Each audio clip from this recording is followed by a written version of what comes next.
ini obat tradisional palsu. Tapi di sana nanti ada kosmetik juga Pak, kosmetik yang tanpa izin edar. Kemudian ada beberapa pangan. Nah jumlahnya kita sebenarnya ada 3 truk, tapi yang 1 truk karena truknya gede banget, sudah kita berangkatkan tadi malam. Yang sekarang tinggal adalah 2 truk.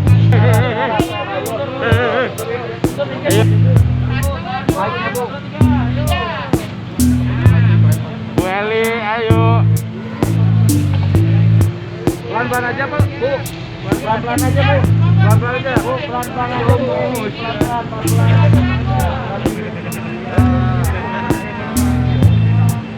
Enggak Bu Eli ya.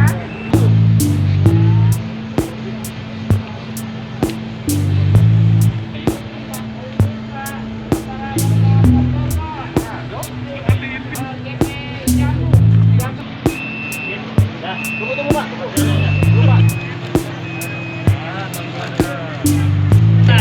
Pelan-pelan Pak, pelan-pelan aja, pelan-pelan.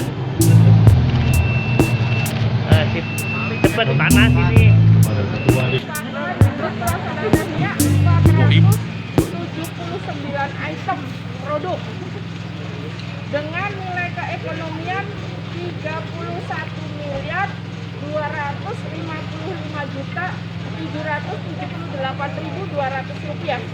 Peredaran produk sediaan farmasi dan pangan ilegal dan yang tidak memenuhi persyaratan keamanan khasiat dan mutu, maka produk-produk tersebut dimusnahkan.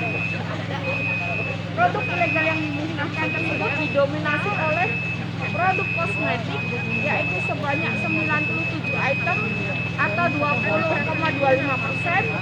Produk kosmetik ilegal, sedangkan produk obat tradisional ilegal sebanyak 221 seperti merkuri, hidrokinon, dan obat tradisional yang mengandung bahan kimia obat atau BKO, yaitu mengandung sildenafil sitrat, dexamethasone, dan bahan kimia obat lainnya. 2018 Seluruhnya? seluruhnya ini wilayah Jawa Barat. Itu dapat yang penjualan lapak online atau di pasar-pasar gitu mana Bu? Sarana produksi. Oh, ada pabriknya. Ada pabriknya pasti ilegal. Oke. Ya, pabriknya pasti ilegal. Kemudian ada juga sih dari dari sarana distribusi ya. Bu, kalau dari pabriknya itu jenis kosmetik apa? Biasa sih krem. Oh, rumahan atau gede Bu? Hah? Industrinya rumahan atau gede Bu? Industrinya karena ilegal ya pasti rumahan ya. Bu, Ibu kalau dari 2018 sampai 2020 paling besar tuh tahun ini ya Bu ya, sampai 31 miliar kira-kira.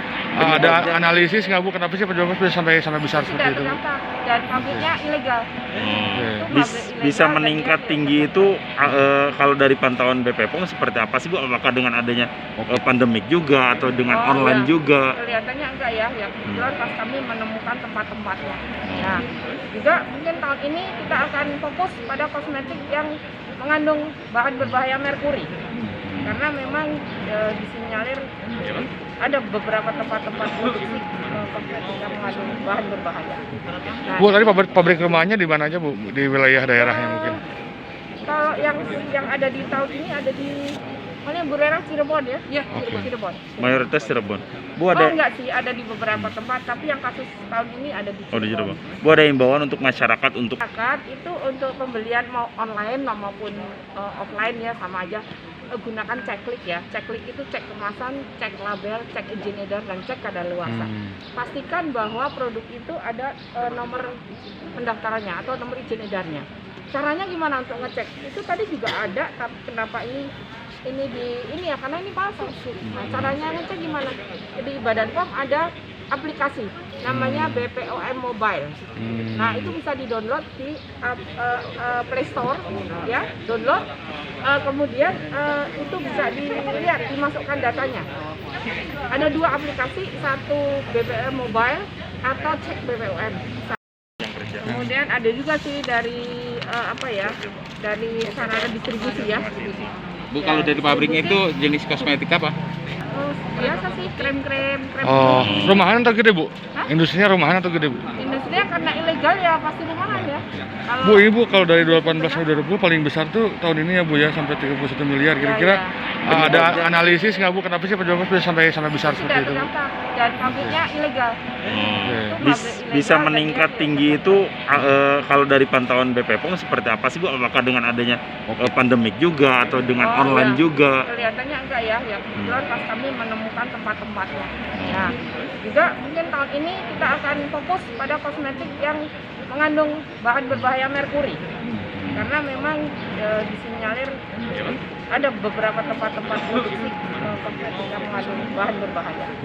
Nah, Bu, tadi pabrik rumahnya di mana aja Bu? Di wilayah daerahnya mungkin? kalau yang ada di tahun ini ada di mana Bu Rera, Cirebon ya? Iya, Oke. Cirebon. Mayoritas Cirebon.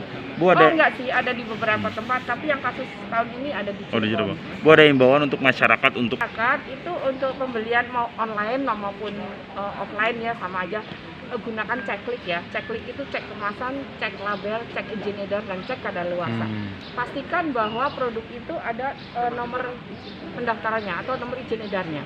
Caranya gimana untuk ngecek? Itu tadi juga ada, tapi kenapa ini ya karena ini palsu. Nah, caranya ngecek gimana?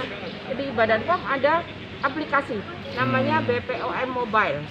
Nah, itu bisa di-download di Play Store ya, download. Kemudian itu bisa dilihat, dimasukkan datanya. Ada dua aplikasi, satu BPOM Mobile atau cek BPOM. Itu berlebihan, hiperbol, itu pasti tidak benar. Ibu ini ketua gabungan pengusaha jamu nih. Kemudian yang kedua, dia ada yang gambar-gambarnya itu vulgar. Mana ya? Tadi ada toh. Nah, nih gambarnya vulgar. Ini pasti tidak benar. Kalau ini kebetulan produk-produk impor ilegal ini ya. Nah, karena apa? Aturan di obat tradisional tuh tidak boleh gambar-gambar yang vulgar begini, tidak sopan, tidak boleh. Vulgar ada juga yang gambar-gambar alat kelamin atau apapun. Nah, itu pasti itu tidak benar. karena memang ada aturannya Bu ya. Ya, karena ada aturannya. Aturan periklanannya tuh ada aturan label ada ya. Mungkin nanti kita dengan KPID kalau itu ya, kita dibantu oleh KPID untuk mengawasi periklanan. Mengobati itu pasti dia tidak benar nih. Karena obat tradisional tidak ada klaim mengobati ya Bu Erna. Nah, klaimnya itu biasanya membantu kesehatan bla bla bla, nggak boleh mengobati karena dia memang bukan obat. Legal ini atau produk kadang-kadang dia dicampuri dengan bahan kimia obat. Bahan kimia obat itu biasanya itu obat keras. Nah, contohnya tadi ya ada sildenafil. Itu dipakai untuk apa sih? Penguat ya, untuk jantung, pembuluh darah ya. Nah, orang yang tidak tahu akan memakai itu sembarangan, padahal itu bisa menyebabkan malah jantung berhenti. Ya, jadi kadang-kadang ada tuh kasus-kasus ya Pak. Orang tahu-tahu Obat kuat ya Bu ya? Obat kuat itu. Nah, karena memang itu punya efek seperti itu.